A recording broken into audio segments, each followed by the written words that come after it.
Ya Kaneka Resi, ya Resi nggono inggih Hyang Kaneka Sabda. Watara singgih wisi Sang Hyang Dewa Resi. Hyang Narada kinarya paran para laben Uspana dhateng si ing bawana lan tembing panggraita turta datan keweran dhateng laksitaning jagat gemelar dene dadya paran para Ambar Sudi dhateng wataking Brahmana liri tansah memanggun karya nak jasing sasoma nuwah amrahayu dhateng rahayuning tumitah. Supabenging wonten saking punika Wiswanira putra saking kayangan Indra Lokawisi Sang Hyang Indra ya Sang Hyang Bathara Suropati wonten ing Jawidana Nandirpati Sang Yupara Durandara Watak Nanga ingkang samya nggantung sibo kalumuncul Andraya humbahing Jalatri anempuh pasisir obro markata busanane Jawata Watak Nawa kadya panjering puspita kang tinju maya Rep sidhem permanem datanana Jawata ingkang wani nyabawa ingkang kapiyarsa muhung swanten ing gangsa Lokananta ingkang tinabu dening para Gandharwa munya gendhing kawit kabarung Swarangga Gana nyekar kang ngranggen Narasaru kepara karya senen jroning pananggilan sirping gendhing suwing gangsa Lokananta ya kapireng swanten ing Guntur Jumalegur munya ing akasa anyar ngipis wanipun Dewaning Kudra Dewaning Pangrencana Jawata kayuwangan dandang pangurene Gesang Pandhe Betari Durga Sang Permoni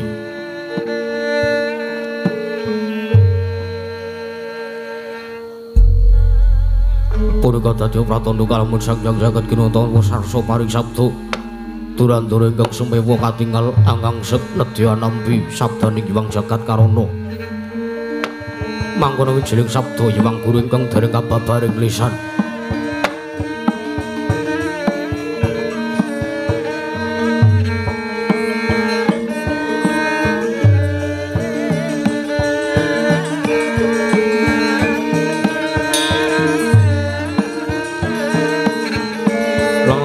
ingkang sasongko kumenyar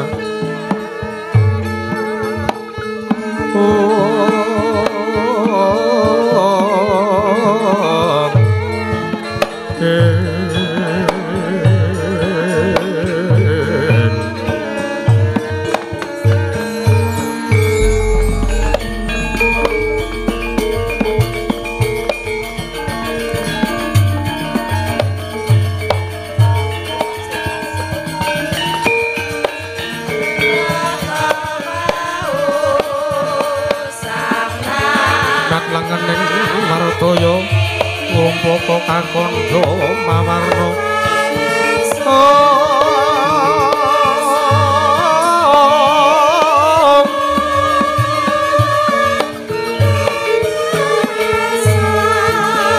sangat warsa paring sabda alon ngandika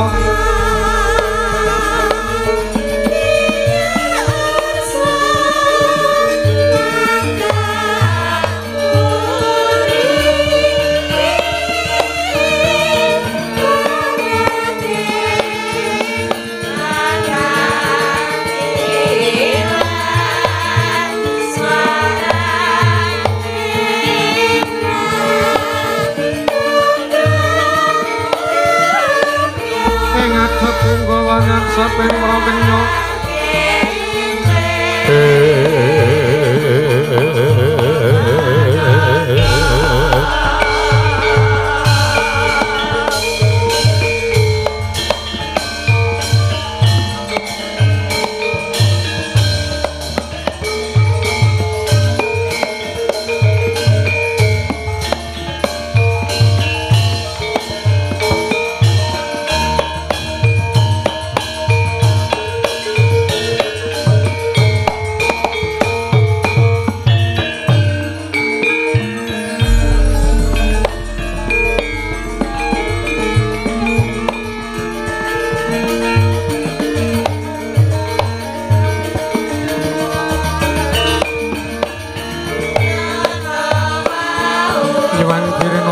Sing ari sacukup tut samono sumewa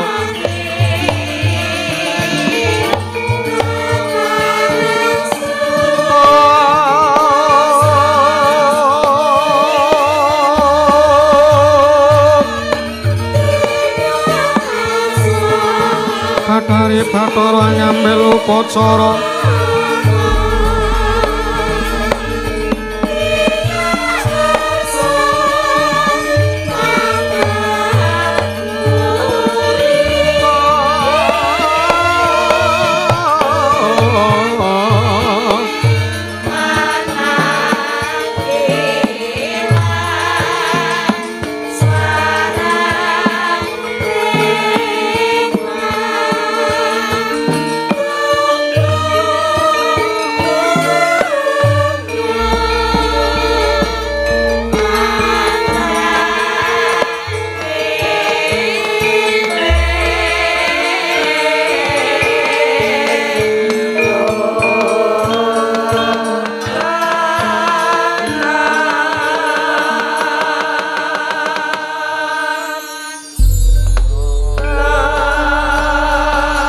satyane tanpa dadya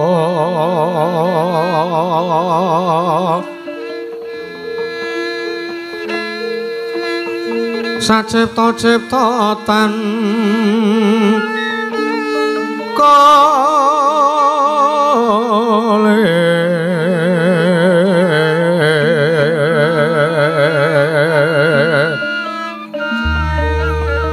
kang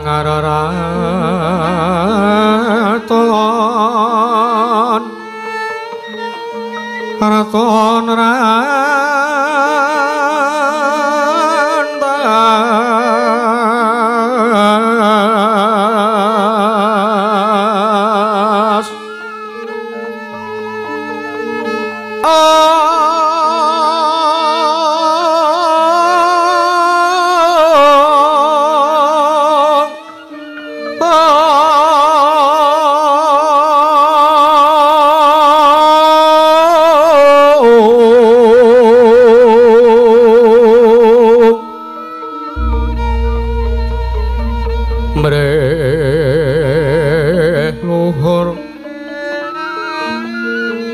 asor pinangge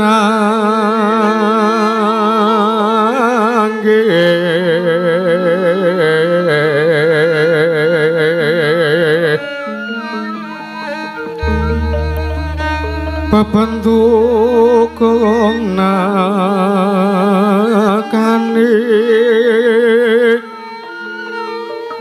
kong asing kanistan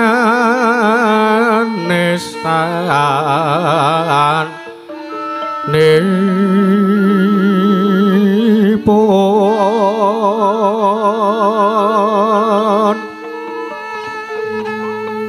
wong agung nesko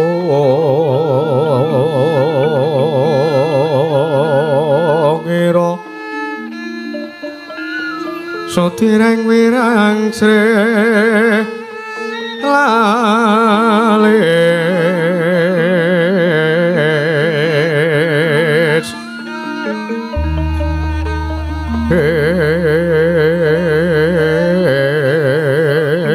engkang cilik tantolehing cilik ira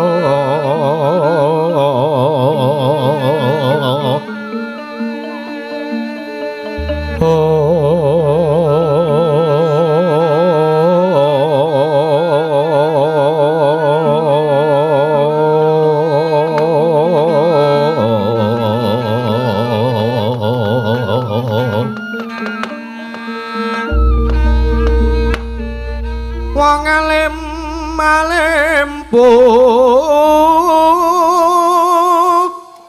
lasan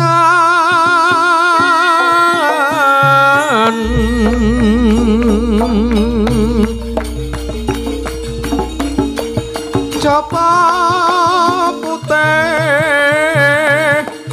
jero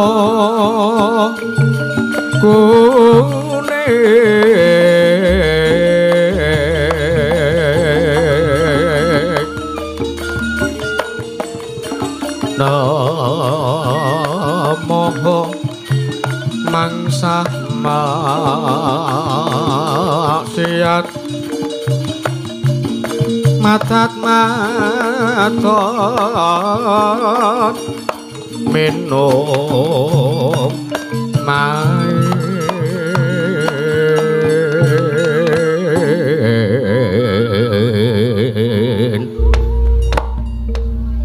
pak ompaan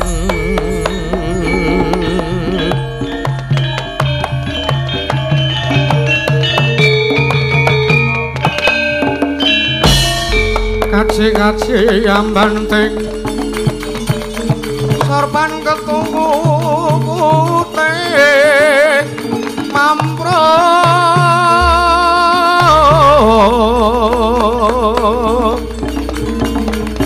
waton nerwaton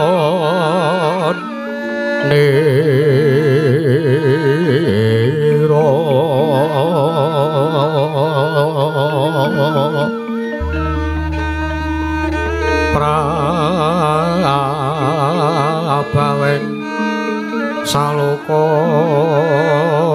rukmi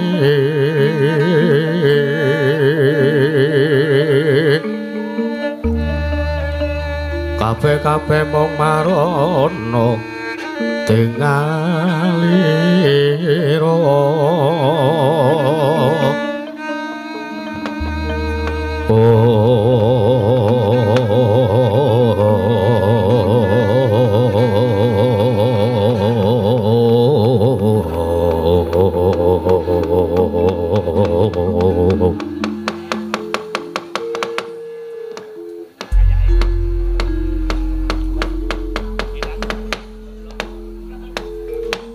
Mas Nomo Sidam sekaring bawana langgeng Kakang Narada Kakang Resi Kaneka Putra awur kinsa karo dayang Pak Pong Bobolong kali cedhe sapa sing gawe pun apik Adi Guru kula tampi dolan paduka Wang Adi Pramesti Bathara Guru wonten ing Kayuwangan Suralaya dinten sakmenika wonten salebeting Bale Marti Kunda Manik Adi Guru kepareng ingkang Ragong Sidhe pangudal-udal anggenya sampun siniwaka wonten ngarsa paduka Yang Adi Pramesti Bathara Guru kepareng kula cemadhong dawuh menggah kula nampi dolan paduka Yang Adi Pramesti Bathara Guru inggih Kakang Narada Kakang Resi Kaneka Putra sakalangkung bombong bilawanipun manahipun ingkang rayipun Manik Maya dupi panjenengan ulun nampi rawuh paduka Kakang Narada Sidhe pangudal-udal ingkang rayi ngaturaken kasugengan saha pudya pangasta ngarsa jingandika Kakang Resi Kaneka Putra Kakang Narada inggih Adi Guru nggih sakalangkung boten langkung wilujeng pisanipun ingkang Ragong Sidhe pangudal-udal dinten sakmenika wonten madyaning Kayuwangan Suralaya inggih wonten ing Kayuwangan Jungkring Saloka dinten sakmenika kula nampi timbalan dawuh paduka Yang Adi Pramesti Bathara Guru di kepareng wilujeng saha pudya pangasta sampun ingkang Raka tampi karya Bombong Das manahipun ingkang Ragong Sidhe pangudal-udal mboten langkung ingkang Raka ngaturaken samtaklimipun ingkang Raka mugi tansah kunjuk wonten ngarsa paduka Yang Adi Pramesti jagat pratingkah Adi Guru inggih Kakang Narada mboten langkung sampun ulun tampi akarya Bombong Tyas Ulun Kakang mboten langkung kasekecak lenggah paduka Kakang Narada wonten madaning Bale Marti Kunda wonten sak madaning Kayuwangan Suralaya Kakang inggih sampun boten kirang prayogi Adi Guru Manik Maya Indra Surapati Atmaja Ulun sawise kita nyaket ulun timbali dene ula ngarsa ana ngarsa panjenengan ulun padha kanthi raharja sak prapta kita nggih Atmaja Ulun Surapati baunut-unut niki nuramit masang kalimantabi dina bena kula duri dumawang tawang tuwang Kanjeng Rama pigulun sakalang paduka nimbali dumateng ingkang putra Indra Loka pun Surapati Rama pigulun ingkang putra pun Surapati nyadhong dawuh paduka saha wilujeng pisanipun ingkang putra pun Indra boten panggelangan setunggal punapa pareng kula ngaturaken sembah sugeng pangabekti kula kunjuk sandhap pepodo paduka Kanjeng Rama pigulun Manik Maya sembahan kula sesembahan kula Kanjeng Hyang Adi pigulun jagat giri pratingkah yo iya Indra kita atur bekti kelawan panjenengan ulun mboya lewat pangestu ulun tampana nggih Surapati baunun sakalangkung paduka maringi pangestu dumateng ingkang putra pun Surapati tartentu kula tampi kula Candaka Panglingga Murda kula pundi amawana kabagyanipun gesangipun ingkang putra Indraloka Kanjeng Rama Pukulun. Iya. Mboya lewat padha tatanan barisaning para Durandara, para Hapsara, Hapsari lan sartane kabeh para Jawata ingkang padha nggantung siba ana sak njabaning Bali Martukundha Manik Suropati baundut-undut niki. Menapa ingkang sampun dados jauh paduka tartentu namung candhingga jimat paribe ndayaning kasantosan tartentu kula badhe anjan mundi dawuh paduka badhe kula estu padha dawuh paduka Kanjeng Rama Pukulun Manikmaya baundut-undut niki. Kakang Narada, Kakang Resi Kaneka Putra. Rapi Adik Guru. Nuwun sewu Kakang Narada. Mesti kemawon damel kejut guragapan, gurawalan manahipun paduka Kanjeng Kakang Narada iki Kakang Resi Kaneka Putra iki sidik pangudal-udal wondene panjenengan ulun. Wekdal sakmenika animbali rawuh paduka Kakang Resi Kaneka Putra wonten sak madaning Bali Martukundha. Kakang mugi dados renaning penggalih panjenengan Kakang Resi Kaneka Putra. Perkensang larudayang Pak Makpong. Bu bolong kali cedhiri. Sapa sing gawe nangka basa dikopya kali betone? Iya Adik Guru iki. Mesti kemawon dadosaken kejot bingung saha gurawal manahipun ingkang ngraka ing sidik pangudal-udal wonten sakmenika. Kula nampi timbalan paduka. Para Jawata dipun lepaken wonten madaning Kayiwangan Suralaya wonten sak madaning Bali Martukundha Manik. Wonten ing Repat Agung Kadewatan menika kula nuwun sewu Adik Guru, kula badhe nyadeng dawuh timbalan paduka. Ingkang ngraka badhe anungsung pawarta menggah menapa to nggih dados sabab lan wigatosipun wonten paduka Iwang Adi Pramesti Bathara Guru. Ngawontenaken pasewakan agung wonten sak madaning Kayiwangan Suralaya Adik Guru Manikmaya. Menawi kepareng tumunten kawedharing kakandhan nanging menawi wadi tumraping para Jawata awi kula kanthi manjing wonten ing karang kawidodaran catur nitra kalih ingkang ngreka sidik pangudal-udal Adik Guru Manikmaya. Anjreng kang puspita rum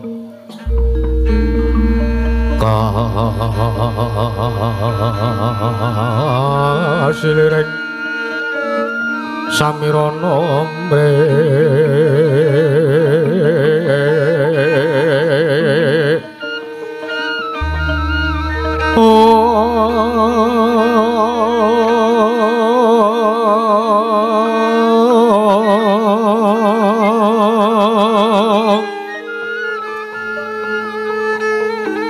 sekar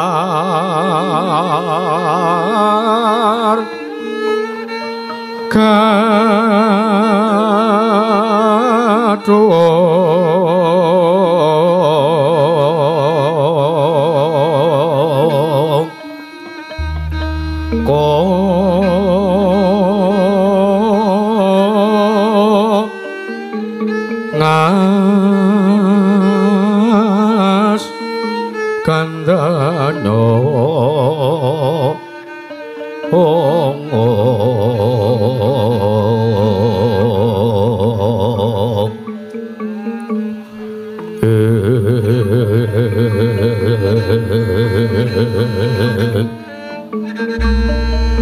maweraras retnaning driya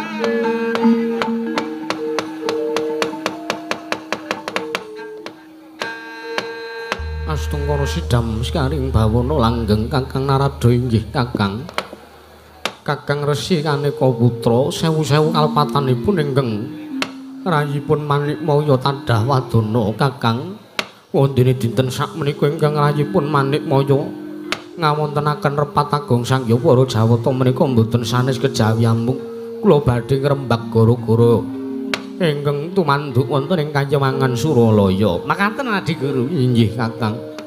Nanging saderengipun ingkang rayi matur babakan gara-gara ingkang dipun raosaken dening para Jawata ingkang sumundhul ing ngawiyat Malah wekdal menika katingal sowanipun Betari Uma inggih Betari Durga Kakang. Alah dalah nuwun sewu Adi Guru kula nuwun sewu. Dinten sakmenika Betari Durga inggih permoni wonten ing Dandang Mangkur menika sowan wonten ing Kanyuwangan Suralaya. Tumuli ingkang raka ngaturian nimbali kula aturian dangu dumateng sowanipun Betari Durga menika Adi Guru. Inggih Kakang Narada. Kula aturian lenggah ingkang langkung sekeca. Inggih sampun boten niki Kang Prayogi Adi Guru. Permoni Betari Durga ya Uma sawise kita ngadhep ana ngarsa panjenengan ulun padha kanthi raharja sak prapta kita Betari Uma nuwun amin masang kaliman tabe dina bena kula duli dumawang nawang towang linepan ing tolak mano kulun kemareng madukane bali dumateng pisanipun ingkang abdi pun Betari Durga angger kula sowan wonten ing Kanyuwangan Suralaya kulun batobat kula nembe temen paduka pangadibe kulon Manik Maya mboten langkung wilujeng besowanipun ingkang abdi pun Betari Durga anggen kula sowan wonten ngarsa paduka sang adibe kulon Manik Maya mboten langkung ngaturaken sembah bekti kula kancamu kulon iya permoni ulun tampa mboya liwat pangestu ulun tampanana Betari Durga iya sampun kula tambi sampun kula pundi karo jimat mari pendah ing kasantosan mboya lewat prayoga nanggon kita lungguh ngarsa ulun inggih Bu kulun sampun mboten kang kepenak banget punan iki iya Betari Durga iya inggih alah dalah Betari Durga padha raja sak prapta kita permoni Bu kulun narada wilujeng bisowan kula bekti kula kancamu kulun ya heeh pangestu lan tampanana Betari Durga inggih sampun kula pundi karo jimat paripe ndaya ana ing kasantosan wela sowan ning Kanyuwangan Suralaya lah kok dadi sandangan kita mabiar kaya ngono. Lah kita nganggo minyak wangi. Jenenge parfum. Ambune nganti ngamburat ana sak madyaning Bali Martikunda. Inggih, kula nuwun sewu senajan to kula menika sampun tuwa. Senajan to kula menika sampun betobel. Lho, bel piye? Ting klinting. Nanging kula menika tansah ngudi dumateng raga kula jiwa raga kula menika tansah kula jagi. Iya, prayoga Brahmani. Prayoga nanggon mulungga. Inggih, Bu kula sampun mboten kirang prayogi. Permoni Durga wonten maringan dawuh Bu kulun. Gawe kejet sutaning penggalih ulun. Wondene sengkan-sengkan tanpa tinimbalan jeneng kita ngandhep ana ngarsa ulun. Ana wigati apa? Bu kulun iya matur sembah nuwun awit sampun kemarengan nimbali dumateng pisanipun ingkang abdi pun permoni. Iya, mboya dadi ngopo? Ingkang sepisan kula ngaturaken sembah sungkem wonten ngarsa paduka pangadibe kula Manik Maya kula ngaturaken sembah bekti kula kunjuk. Iya, ulun tampa. Ingkang kaping kalih kula ngaturaken tebah siti sekul binatang ora klapa pun napa bila wonten lepat kula pukulun. Iya. Wis ulun paringi palilah marata diage matur ingkang tetela. Inggih. Pukulun kula nuwun sewu. Sowan kula menika mboten saking pingancinganipun ingkang abdi pun Betari Durga piyambak nanging kula mriko dipun suwun. Kula mriko dipun utus kula dipun suwun sowan wonten ing Kanyuwangan Suralaya dening anak kula iki Atmaja Paduka, putra Paduka ing Tunggul Malaya inggih mriku anak kula pun Dewasrani. Lho. Atmaja ulun Dewasrani utusan kelawan jeneng kita kinen sowan wonten Kanyuwangan Suralaya. Inggih, pukulun inggih. Wondene apa kang dadi wigatine? Batobat pukulun. Sampun wonten Kang Candra menika ingkang abdi pun Betari Durga menika bingung salebeting penggalih kula. Kula menika bingung kados pundi anggenipun badhe ndamel tentrem lan leremipun manahipun putra Paduka pun Dewasrani awit anggenipun sanget adreng. Dinten samangke sanget adreng anggenipun anutur dumateng jiwa raganipun garwa Paduka ingkang abdi pun permoni. Ana gegayuhan apa ingkang den gayuh lan ingkang ginebeng sajroning penggalihe Atmaja ulun Dewasrani marata diage matur Betari Durga. Inggih. Rikala semantara sawijining dinten nalikanipun Kang Candra kapengker Dewasrani menika kadene tiyang kedanan dumateng salah sawijining wanita. Ateges Dewasrani menika kepengin mengku garwa sawijining wanita. Sanes wanita limrah ingkang badhe dipun pundhut garwa dening anak kula pun Dewasrani nanging wujuding widodari pukulun. Astungkara sidam sekaring bawana langgeng permoni. Mestine wae kita minangka jejere wong tuwa yen to mangerteni kekarepane anak ingkang kaya mangkono yen to Atmaja ulun ya Atmaja kita si Dewa Sarani kepengin gayuh suwijining widodari utawa kepengin mundhut garwa minangka jejering prameswari ana ing negara Tunggul Malaya. Yektine jeneng kita minangka wong tuwa, kita kuwi minangka ibu kang ngemong kelawan Atmajamu. Mesti wae jeneng kita bisa mangerteni marang kekarepane anak. Inggih, nuwun sewu nek namung babagan ngrabekke kemawon kula menika sagah. Kula menika sagah nek namung badhe madosi utawi ragat ngrabekke ragate wulan sapituripun anak kula ingkang badhe rabi menika kula sagah. Nanging wonten setunggal perkawis ingkang kula menika taksih nimbang anggelar anggulung dumateng perkawis menika sampun ngantos wonten ing sakmangke anak kula pun Dewa Sarani getun tembe wingkingipun.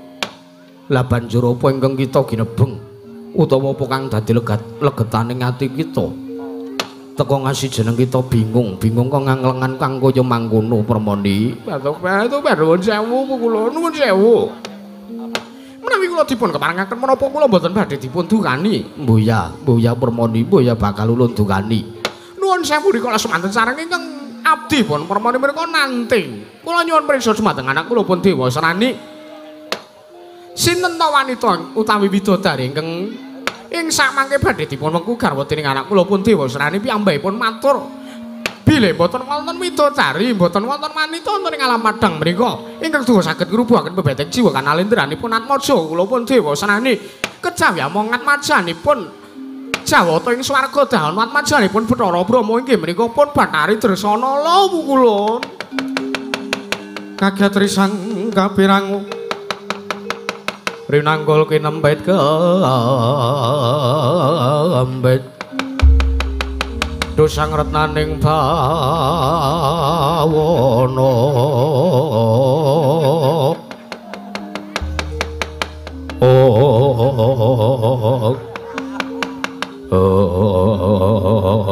nyenyong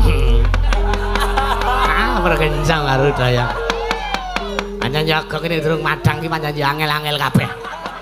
Gandarwa nabuh gangsa luka nanta wae kok ora. Ora padha pakra mriwate. Kakang Narada, Kakang Resi Kaneka Putra. Wonten ing malah ning adhawu Adi Guru. Kaget manahipun ingkang rayipun Manikmaya sareng kula tambi. Aturipun Bathari Durga bilih Atmaja ulun pun Dewa Sarani mriku kepengin namengku garwa utawi kepengin nanggayuh dhateng Atmajanipun. Piye wayah kula pun Bathari Dresana ing swarga dahana Kakang Narada. Dalan nuwun sewu lho Adi Guru nuwun sewu. Sampun kantos panjenengan sakmangke keslu wonten margi ingkang boten leres awit kula nuwun sewu. Sepisan ingkang nyuwun dumateng Bathari Dresana la menika Atmajanipun Bathari Durga. Lah inggih menika pun Dewa Sarani menika mboke menika ibune Dewa Sarani menika dewaning Gudha dewaning pangrencana. Inggih Kakang. Ingkang sepisan kula aturi ngatos-atos. Inggih. Ingkang angka kalih. Kenging menapa kok ingkang raka ngemutaken dumateng Paduka Ngadi Pramesti Bathara Guru sebab kula nuwun sewu.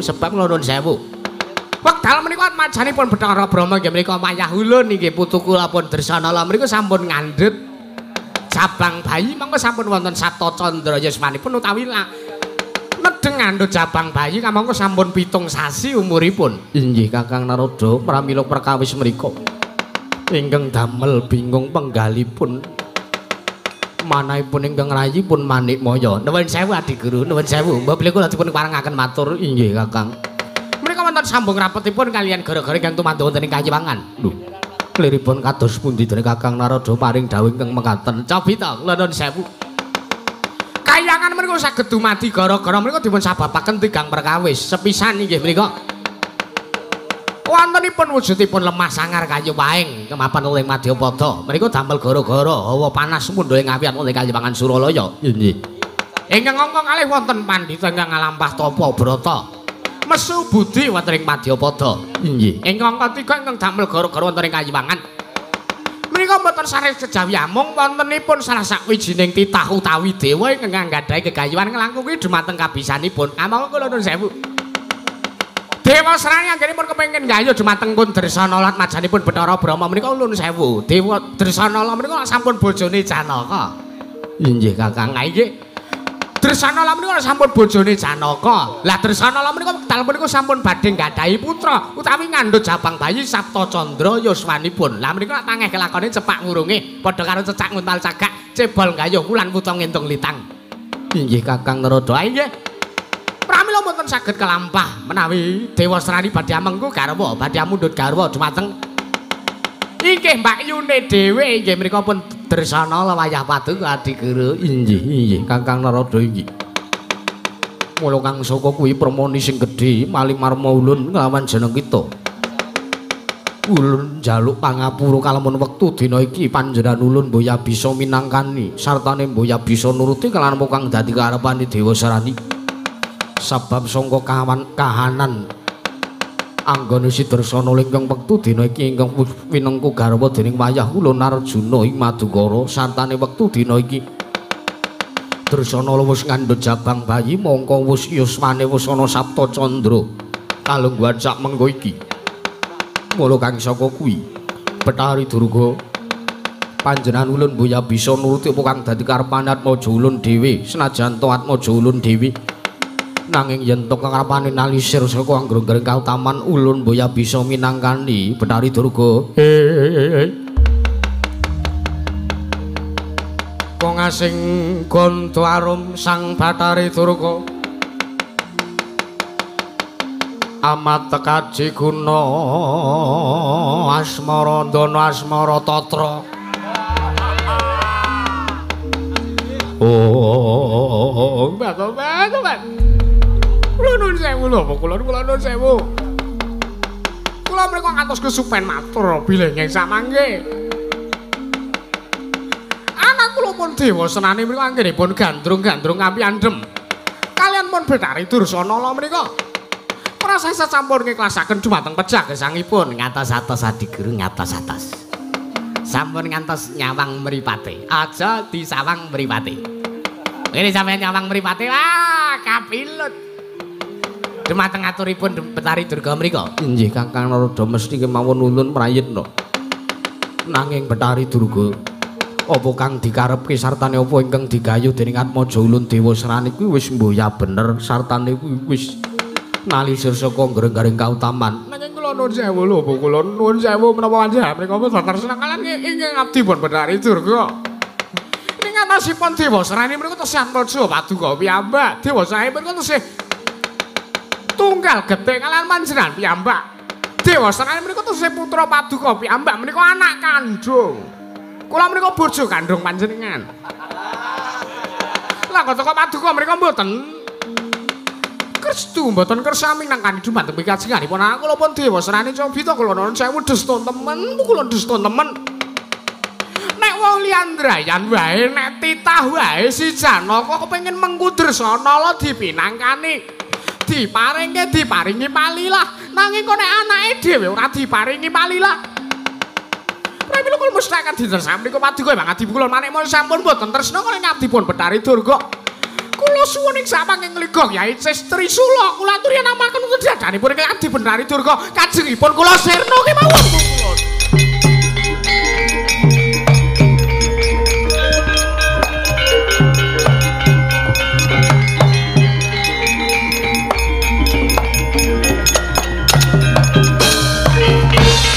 Astungkara sidam sekaring bawuna langgeng permoni wonten paring adhawa. Ndrodhok penggalih ulun sareng kula nampa atur kita. Wis modiar ra. Ngrekoso ngrekanane kaya ngene iki. Tiare cara Adiguru, Adiguru kok dados panjenengan mriko nek perkara wedokane kok lah kok lene ndridil nuwun sewu. Permoni wonten paring adhawa. Destun temen ing atase ulun iki minangka jejere wong tuwa. Ingkang ngukir kelawan jiwa ragane Dewa Srani teka panjenengan ulun mboya minangkani kelawan kang dadi karepane Atmaja ulun dhewe. Nuwun sewu. Nuwun sewu panjenengan paring jam menika. Isin yen to ngasi panjenengan ulun mboya minangkani apa kang dadi karepane Atmaja ulun.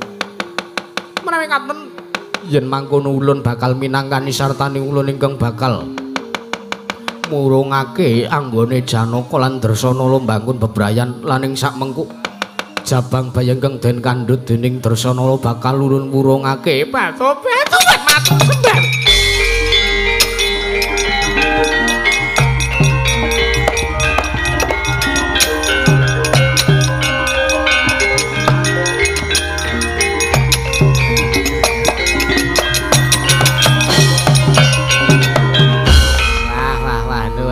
Adi Guru, nuwun sewu Adi Guru, kula aturipun Purwaduk Sena Adi Guru. Sampun ngantos sing samangke panjenengan getun wonten tembe wingkingipun Adi Guru. Kula nuwun sewu, kula nuwun sewu. Wonten ing ajeng kala wae ingkang raka sampun ngemutaken ngatos-atos ning kali Benari Durga menika ngatos-atos. Sampun ngantos panjenengan menika kalimput kapikut dumateng aturipun Benari Durga menika. Kakang Narada sampun kula kinten menika perkawis kula warga. Antawisipun kula kaliyan Atmaja Ulun. Inggih menika pun Dewa Serani lan garwa ulun pun Betari Durga. Tiang liyandrayan boten dipun keparengaken cawe-cawe perkawis mriku. Wah, janedyan edan pun boten kenging dipun emetaken panjenengan menika. Nuwun sewu.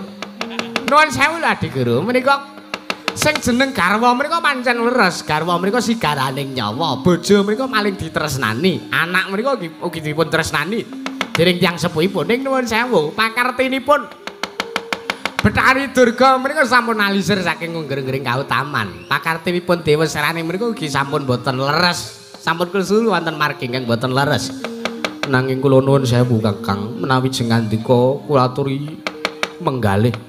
Menawi jengandika kagungan putra, tumuli putra paduka gadhah gegayuhan. Lajeng menawi panjenengan boten minangkani dumateng gegayuhanipun Atmaja paduka pun Kakang Resi Kanika putra lajeng ing sak mangke badhe nglalu kados pundi. Ha nek kula ki tergantung bocahe. Nek gegayuhane apik menika mesti kula support, mesti kula dukung. Nek gegayuhane elek nalisir saking anggere-anggere ketaman anak kula modiar mbok ben. Lah menika fleksibel kemawon Adi Guru. Kakang Narada menika gunemanipun kok kados mekaten. Nah nggih nuwun sewu, nuwun sewu. Ingkang raka mboten cawe-cawe perkawis menika, ampun. Sagung bakarane tanggung perkarane Adi Guru.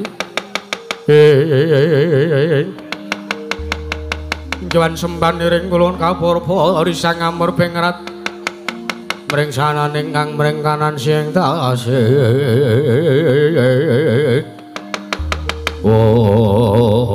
Surapati wonten paring adhawuh bulun marata diangge timbalana kadang kita ya Atmaja Ulun ing swarga dahana ya Bathara Brahma kinen sowan ngadhep ngarsa ulun dina iki uga wektu iki uga nono ngestaken dawuh keparang kula nyuwun pamit madal pasilan Rama Pukulun ya sing ati-ati aja kaya bocah cilik Surapati Atmaja Ulun Indra.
Kita kang kinarya wangsit pindha kumbang angat saping tawang susah angin ngenting gone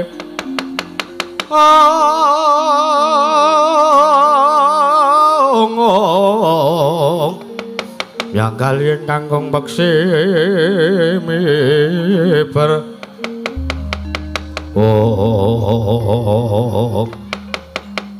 Astunggara sidam sikaring bawana langgeng Atmaja ulun Bathara Brama Budhawaka sawise jeneng kita ulun timbaling ngadhep ana ngarsa ulun ya wong atuwa kita ya panjenengan ulun padha kanthi raja saprapta kita nonamen pasang kaliman tabitina bina nglodhoni demawahing tawang tuwang Kanjeng Rama Pukulun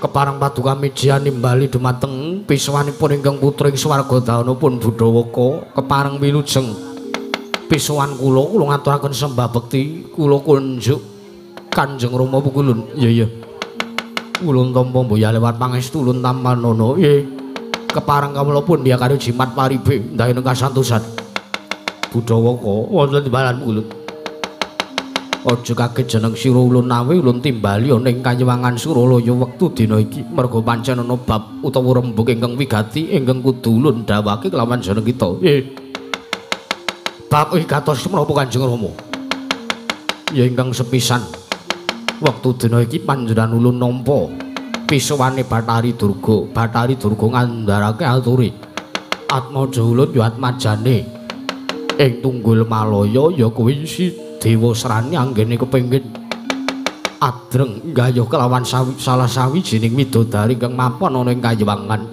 kepareng paduka kados pundi lan mangertiya Budhawaka dudu kok widodari liya dudu kok wanita lumrah kang kepengin den gayuh dening Atmaja ulun pun Dewa Srani wektu dina iki ingkang den gayuh dening Dewa Srani mboya liya kajaba mung Atmaja kita ya wayah ulun Dresanala Budhawaka mula kang saka kuwi ulun jaluk kanthi banget kelawan jeneng kita urungna wigarna antarane Dresanala lan Arjuna Budhawaka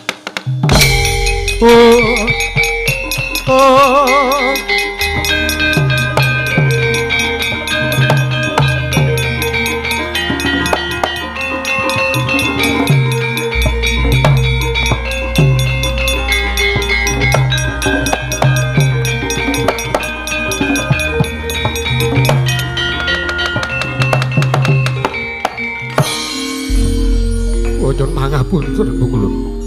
Nuwun sewu. Nuwun sewu. Mobil kula dipun keparengaken nanjaken ingkang langkung tetela kula nuwun sewu. Nuwun sewu Pukulun. Kepiye Budhawaka? Menapa kula menika mboten lepat anggen kula midhangetaken pangandika paduka Pangadi Rama Pukulun Manikmaya. Mboya. Mboya, nuwun sewu. Ingkang paduka dawuhaken kala wau kula kedah migaraken dumateng bebrayanipun anak kula pun Dresanala kaliyan putu kula Janaka mekaten. Iya, ya pancen kaya mangkono. Merga wektu dina sak mengko Atmaja kita ya wayah ulun Dresanala bakal ulun dhawuhake kelawan Atmaja ulun Dewa Srani. Mula kang saka kuwi ulun njaluk kanthi banget ulun baleni sepisan maneh ulun njaluk kanthi banget wigarna bali wis mane Arjuna lan Dresanala lan ulun njaluk wurungna jabang bayi ingkang den kandhut dening Dresanala. Aja Pukulun kula nyuwun pangapunten.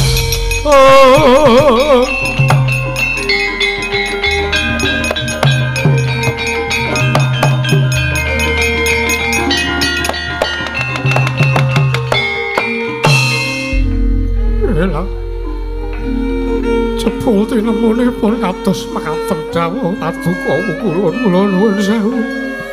Kula nyuwun pangayuman. Kula nyuwun pangayuman menapa mboten wonten pangapunten malih dumateng ingkang putranipun Budhawaka Pukulun. Menapa mboten wonten pangapunten malih dumateng ingkang putring swarga dawana.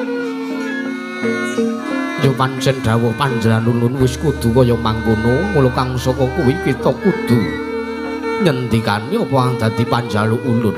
Sabab aja ngasih mengkono bab ingkang ora prayoga ingkang kedaden kelawan jeneng kita lan kulawarga kita. Kita lan atmaja kita Dresanala. Nuwun sewu. Nuwun sewu. Nuwun sewu boten ateges kula menika lancang matur wonten ngarsa Paduka Rama Bulut. Wekdal menika kula menika nembe remen-remenipun awit boten dangu malih kula menika badhe nampa putu. Boten dangu malih menika badhe gendhong putu.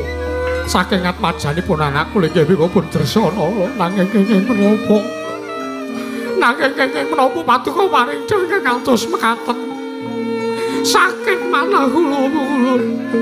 Saking manahipun ingkang putra pun Budawaka. Nanging wis pesining kodrat ulun gawe kodrat kang kaya mangkono. Gelem boya gelem. Bisa boya bisa kita kudu bisa migarake antaraning Arjuna lan Dresanala. Yen to ngasih jeneng kita. Wangkot boya gelem minangkane lan nyembadane kang dadi dawuh ulun. Seksenana panjenengan bakal midana kelawan jeneng kita. Kita bakal ulun cemplungake ning kawah Candra Dimuka. Ngestaken dawuh. Ngestaken dawuh. Kula nyuwun pamit.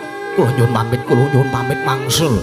Wonten ing Kayuwangan Swarga Taun kula nyuwun pamit mangsul. Perkawis menika badhe kula rembak sareng kaliyan anak kula pun Dresanala. Nanging kula nyuwun pangayomanmu. Kula nyuwun pangayomanmu kula. Budal dina iki Budawaka. Nggih. Dresanala anakku. Dresanala anakku apuranan bapakmu yo nggih. Oh.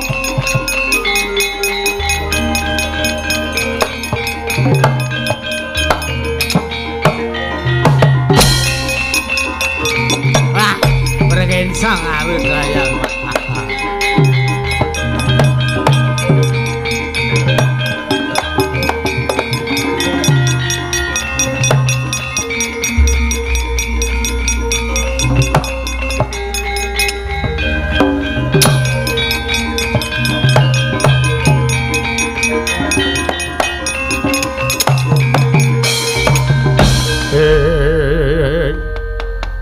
Toto muntap lirikinan taptuka ya sini netra kocak kondaran oh ketiwasan adi guru ketiwasan kriwian dadi grejekan gegeyon dadi tangisan kula nuwun sewu lho. Kula wonten ing ngajeng kala aku kula sampun ngemutaken dhumateng Paduka Ngadi Pramesti Bathara Guru babagan kawontenan menika lan babagan lalaman menika kula aturi gelar, kula aturi gula. Nanging jebul tinemunipun Paduka menika mboten kenging kula emutaken. Jengatika menika ibaratipun sampun mboten kersa nampi pewarah nampi pitutur becik. Kula nuwun sewu lah Di Guru nuwun sewu. Babagan perkawis menika kula mboten tumut cawe-cawe. Dinten sakmenika menawi jengandika mboten sarujuk, mboten kersa midhangaken aturipun ingkang raka Sidik Pangudal-udal. Malah lilane sapangke kula badhe wangsul wonten Kayuwangan Sidik Pangudal-udal.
Prayoga wonten paring dawuh ulun babakan Kakang Narada kita mboya usah melu menggalih. Inggih, kula nuwun sewu. Senajan to kula Narada menika tesih sederek kalian Paduka Ngadi kula Manikmaya nanging sedulur kan nek ming nyrimpeti. Apa sampun dipun ikhlasaken kemawon? Inggih, iya. Iya, Buya dadi ngopo? Najan to kudu kaya mangkene lakone ulun ngiklasake kelawan kundure Kakang Narada. Inggih. Sebab kula nuwun sewu lho Bu Kulun. Kepiye? Kula menika nate dipun suwarani dumateng pun Iwang Pilun Narada. Menika kula nate dipun suwarani. Kula tau ditatoni ati kula. Lho, ditatoni kepiye? Nalika semanten kula menika dipun suwuni. Nalikanipun Iwang Pilun Narada menika kalimput wonten penggaling utawi margi ingkang boten leres. Nalika semanten kula dipun suwuni supados giri gudha dumateng pun para Pandhawa. Iya, sak banjuri nanging wonten nalika semanten kula menika awel minangkani dumateng dawuhipun Iwang Pilun Narada. Nanging kula menika madipun sengaki, malah kula dipun suwuni bayaran. Kama kula nuwun sewu kula menika mboten saged napa-napa. Iya, Buya dadi ngopo ingkang baku? Apa Kang Jinaka lan Atmaja kita ya Atmaja ulun dewa seraning sakmengko bakal kasembadan. Inggih, kula matur sembah nuwun. Suropati wonten paring dawuh Rama Kulun. Gandeng kaya wis ana jejiban panjenengan ulun wektu dina sakmengko iki. Murta diake bubar kang padha siba jeneng ulun Narsa Kundur manjing ana sak lebeting Karang Kawidodaren. Ngestaken dawuh Rama Kulun kepareng kula nyuwun pamit madal pasilan. Ya ingkang ati-ati Suropati kaya mboya ana dawuh maneh Atmaja ulun Indra. Purna kadiring pananggilan karo Sang Hyang Jagadguru Nata Kundur kedaton saking Selakanda Waru Binanggun manjing wonten salebeting Karang Kawidodaren. Nalika semanten kadharaken Sang Hyang Widodara Widodari nggung tanggung Joko paloro-loro samya ngambil upacara keprabon Kayuwangan Suralaya. Kawisa tindaknya Sang Hyang Manikmaya lamun kacena saking mandra tindaknya Sang Hyang Manikmaya tansah katon nubayane